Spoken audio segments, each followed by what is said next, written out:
Hello, Mr. Jagaban. I made a post about you last week. I think you must have seen the post. I don't read social media anymore. Oh no! Why don't you read your social media posts? If I read it, I get high blood pressure. I get angry. How do you get to know what is happening on the internet or what is happening on social media? If I want to hear anything, my children or any of my workers will tell me, this one say this, one. If I'm tired, I say peace.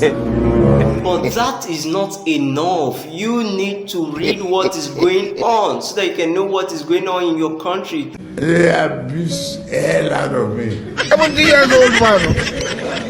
I have one more question for you because prices of goods are going up every day and Christmas is coming very soon. So what do you have to say about the prices of goods and all of these things? Forget it. Oga, do what you man do for them. Let's breathe.